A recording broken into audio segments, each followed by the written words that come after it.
Hello friends, welcome to Homemakers Home.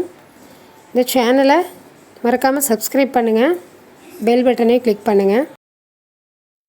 இந்த வீடியோவில் இந்த மாதிரி ஒரு வாட்ச்க்கு எப்படி சூப்பராக டெக்கரேட் பண்ணலான்னு பார்க்கலாம், சில்க் த்ரெட் யூஸ் பண்ணி. இப்போ இந்த வாட்சோட ஸ்ட்ராப் பார்த்திங்கன்னா ரொம்ப போயிடுச்சு, ரொம்ப பழசாயிடுச்சு. இப்போ இதை அப்படியே ரிமூவ் பண்ணிவிட்டு நம்ம இப்போ இதை எப்படி புதுசாக மாற்றலான்னு பார்க்கலாம்.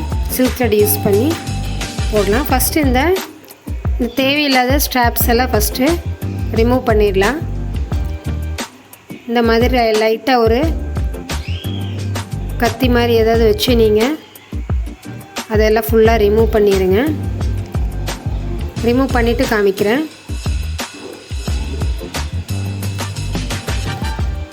இப்போ ஃபுல்லாக நான் ரிமூவ் பண்ணிட்டேன். இப்போ 2 கலர் சில்க் த்ரெட் எடுத்திருக்கேன். நான் கலர்ஸ் உங்களோட சாய்ஸு, எப்படி வேணாலும் யூஸ் பண்ணலாம். கம் எடுத்திருக்கேன். நார்மல் நம்ம யூஸ் பண்ணுற கம் இருந்தாலே போதும்.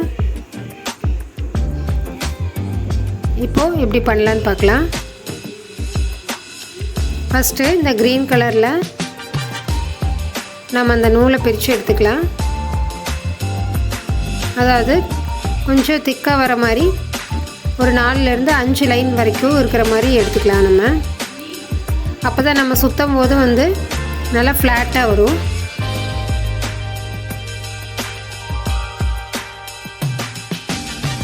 இப்போ எடுத்தாச்சு. இதோட எட்ஜில் அன்ஈவனாக இருந்ததுன்னா அதை கட் பண்ணிக்கோங்க. ஏன்னா பேஸ்ட் பண்ணுறதுக்கு கரெக்டாக வராது. அதாவது இந்த மாதிரி ஸ்ட்ராப் ஒன்ஸ் போயிடுச்சுன்னா நம்ம யூஸ் பண்ணுறதுக்கு ரொம்ப யோசிப்போம். கடையில் கொடுத்தாலும் ரொம்ப ரேட் ஆகும் நீங்கள் ஸ்ட்ராப்ஸு ஃபுல்லாக மாற்றணுன்னா. ஸோ இந்த மாதிரி நம்ம போடும்போது நம்ம கலர்ஸ் சேஞ்ச் பண்ணி அப்பப்போ நம்ம ட்ரெஸ்ஸுக்கு மேட்சாக கூட நம்ம போட்டுக்கலாம். அதே சமயம் ரொம்ப சிம்பிளாக முடிஞ்சிடும். இப்போது கம்மை நீங்கள் பின்னாடி சைடு ஃபஸ்ட்டு அப்ளை பண்ணிக்கோங்க. கொஞ்சமாக போட்டிங்கன்னா போதும். கம்மு ஜாஸ்தி போட்டிங்கன்னா ரொம்ப ஃபுல்லாகவே ஸ்ப்ரெட் ஆகிடும், நல்லா இருக்காது ஃபினிஷிங்கு. கொஞ்சமாக ஸ்டார்ட் பண்ணுறதுக்கு அளவாக போடுங்க. இப்போ நம்ம ஈவனாக கட் பண்ணி வச்சுருக்கிற ஒரு எட்ஜை அதில் பேஸ்ட் பண்ணி ஒரே ஒரு ஃபிங்கரில் மட்டும் அதை நல்லா ப்ரெஸ் பண்ணி பிடிச்சிக்கோங்க. அதாவது இந்த கம் போடும்போது நீங்கள் மற்ற ஃபிங்கர்ஸ்லாம் கம் ஒட்டிக்காமல் பார்த்துக்கோங்க. ஏன்னா ஒன்ஸ் கம் எல்லா பக்கம் ஸ்ப்ரெட் ஆச்சுன்னா அந்த நூல் நீங்கள் சுற்ற மற்ற ஃபிங்கர்ஸ்லேயும் ஒட்டி நீட்டாக வராது ஃபினிஷிங்கு. அதை மட்டும் பார்த்துக்கோங்க. இப்போ ஒரே ஒரு ஃபிங்கரில் மட்டும் நல்லா நான் பிடிச்சிட்டேன். இப்போ அப்படியே அந்த ஸ்ட்ராப்பை சுற்றி நம்ம அப்படியே சுற்ற போகிறோம். ஃபஸ்ட்டு ஒன்ஸ் மட்டும் கிட்ட சுற்றிக்கோங்க. அடுத்தது சுற்றும் போது கொஞ்சம் கேப் விட்டு சுற்றுங்க. ஏன்னா டபுள் கலர் யூஸ் பண்ணுறோம் இல்லைங்களா, அதனால் கேப் விட்டு சுற்றுங்க. அதாவது கிராஸாக வர மாதிரி சுற்றுங்க. அப்போ தான் இன்னொரு கலரும் நம்ம கிராஸாக அப்ளை பண்ணும்போது நல்லாயிருக்கும் ஃபினிஷிங்கு. இதுவும் டபுள் கலர் தான் சுற்றணும்னு இல்லை. நீங்கள் போட்டு பழகிட்டிங்கன்னா இன்னும் 3 கலர் கூட யூஸ் பண்ணலாம். இல்லை உங்களுக்கு வேண்டான்னா சிங்கிள் கலர் கூட யூஸ் பண்ணலாம். ஸோ இது சின்ன ஸ்ட்ராப் தான் அந்த வாட்ச்க்கு அப்படிங்கிறதுங்காட்டி நீங்கள் இதை நெக்ஸ்ட் டைம் வேறு ட்ரெஸ் போடும்போது நீங்கள் இதை ரிமூவ் பண்ணிவிட்டு கூட வேறு கலர் கூட யூஸ் பண்ணி ட்ரெஸ்ஸுக்கு மேட்சாக அப்பப்போ நீங்கள் சேஞ்ச் பண்ணலாம். பேசிக்கு நான் போட்டிருக்கேன் இந்த வீடியோவில். இதுக்கப்புறம் எப்படி உங்களுக்கு இன்னும் டெக்கரேட்டிவாக பண்ணலாங்கிறது உங்களோட க்ரியேட்டிவிட்டி யூஸ் பண்ணி நீங்கள் மாற்றிக்கோங்க. இப்போ அந்த எட்ஜில் ஒரு ரவுண்டாக ஒரு டிசைன் கொடுத்துருக்காங்க அந்த ஸ்ட்ராப்லேயே. அதனால் அதோடு நான் நிறுத்திக்கிறேன். ஃபுல்லாக சுற்ற முடியாது, நழுவிட்டு வந்துடும். அதனால் இதோட அந்த ஒட்டுறது அளவை விட்டுட்டு கட் பண்ணிக்கோங்க எக்ஸ்ட்ராஸை. இப்போ அந்த இடத்துல கம் போட்டுட்டு அதையும் அப்படியே பேஸ்ட் பண்ணிடுறோம்.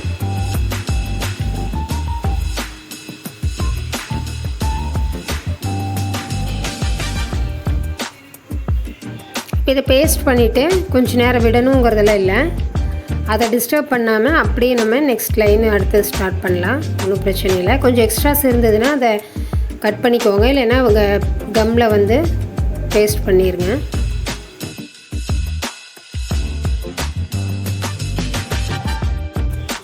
இப்போ தெரியுது பாருங்கள், நான் ஒரு கேப் விட்டு தான் அந்த க்ரீன் கலர் யூஸ் பண்ணியிருக்கேன். இப்போ அடுத்த கலர் எடுத்துக்கலாம். அதே மாதிரி எல்லோ கலரில் நான் 4லேருந்து 5 வரைக்கும் எடுத்திருக்கேன். ஸ்டார்டிங்கில் ஈவனாக கட் பண்ணிக்கிறோம். திரும்பவும் அதே மாதிரி கம் போட்டு பேஸ்ட் பண்ணிவிட்டு செகண்ட் ரோ திருப்பியும் ஸ்டார்ட் பண்ணுறோம். சேம் அதே மாதிரி தான் நம்ம வந்து எங்கெங்கே கேப் விட்டுருக்கோமோ அங்கே வந்து இந்த எல்லோ கலர் ஃபில் ஆகிற மாதிரி சுற்றிக்கிட்டே வாங்க. இந்த வீடியோ உங்களுக்கு பிடிச்சிருந்ததுன்னா கண்டிப்பாக லைக் கொடுங்க. இந்த சேனலை சப்ஸ்கிரைப் பண்ணுங்கள். நான் எல்லா டைப் கிராஃப்ட்டும் இதில் போட்டுகிட்டே வரேன். மறக்காமல் பெல் பட்டனை கிளிக் பண்ணுங்கள். அப்போ தான் வந்து நெக்ஸ்ட்டு போடுற வீடியோஸ் எல்லாம் உங்களுக்கு நோட்டிஃபிகேஷனாக ஸ்க்ரீன்லேயே உங்களுக்கு ஃப்ரண்ட் ஸ்க்ரீன்லேயே வந்துடும். நீங்கள் ரொம்ப உள்ளே போய் சர்ச் பண்ண வேண்டியதில்லை. அதே சமயம் நான் போடுற எல்லா வீடியோஸையுமே வந்து ஸ்கிப் பண்ணாமல் பாருங்கள். அப்போ தான் நான் ஒவ்வொரு டைமும் ஒவ்வொரு டிப்ஸ் கொடுத்துருப்பேன். அது உங்களுக்கு யூஸ்ஃபுல்லாக இருக்கும். அதனால் ஸ்கிப் பண்ணாமல் ஸ்பீடாக ஓட்டிட்டு கூட நீங்கள் பார்த்துக்கலாம்.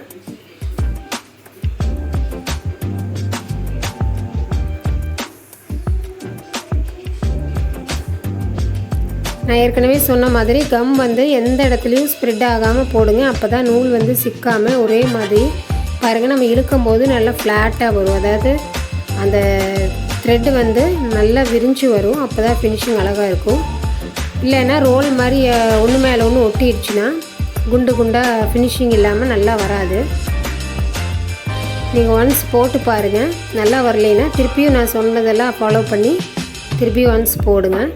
எடுத்துனையே வந்து ரொம்ப லென்த்தியாக கட் பண்ணி லென்த்தியான ஸ்பேஸில் நீங்கள் போட ஆரம்பிக்காதீங்க. சின்னதாக போட்டிங்கன்னா உங்களுக்கு வந்து ஈஸியாக இருக்கும். இதே டைப்பில் தான் வந்து பேங்கிள்ஸ்க்கும் எல்லாருமே வந்து போடுறோம். பேங்கிள்ஸ்க்கும் வந்து சேம் இதே டைப் தான். பட் வந்து த்ரெட் இன்னும் ஜாஸ்தி எடுப்போம், லென்த்து ஜாஸ்தி எடுப்போம்.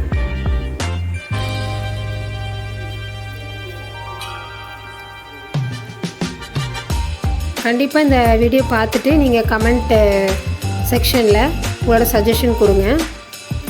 நெக்ஸ்ட் என்ன வீடியோ வேணும்னு நீங்கள் கொடுத்தீங்கன்னா தான் நான் அதுக்கு தகுந்த மாதிரி உங்களுக்கு வீடியோஸ் அப்லோட் பண்ண முடியும். பாருங்கள், இப்போ ஃபினிஷ் ஆகிடுச்சு. இதையும் வந்து எக்ஸ்ட்ராஸ் கட் பண்ணிவிட்டு பேஸ்ட் பண்ணிக்கலாம்.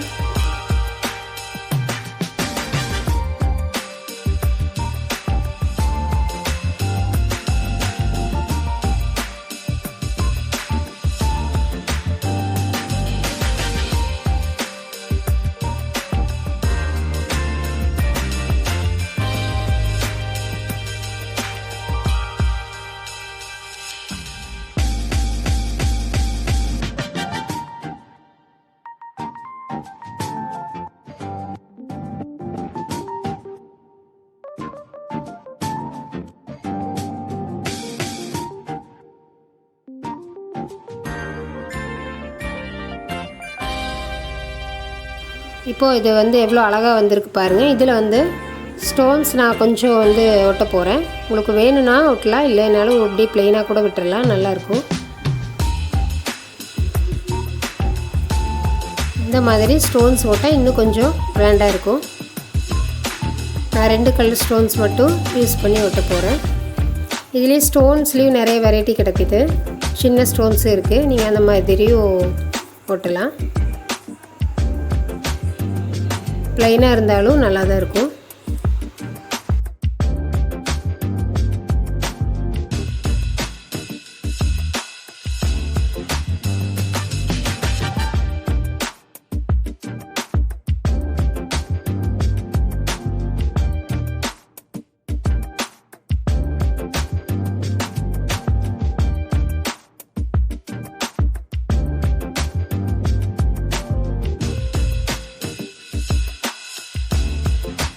இப்போ ஒரு சைடு நான் ஃபினிஷ் பண்ணிட்டேன். 2 சைடு ஃபினிஷ் பண்ணிவிட்டு உங்களுக்கு காமிக்கிறேன். பாருங்கள், முதல்ல எவ்வளோ பழசாக இருந்தது, இப்போ சூப்பராக இருக்குது. இப்போ நான் ஃபுல்லாக 2 சைடு ஃபினிஷ் பண்ணிட்டேன். பாருங்கள், புது வாட்ச் மாதிரி நம்மளுக்கு கிடச்சிருச்சு. கையில் போடும்போது நம்மளுக்கு சாரீக்கு மேட்சாக இருக்கும். நீங்களும் இதை ட்ரை பண்ணிவிட்டு எப்படி இருக்குன்னு எனக்கு கமெண்ட்ஸ் கொடுங்க. தேங்க்யூ ஃபார் வாட்சிங் ஃப்ரெண்ட்ஸ்.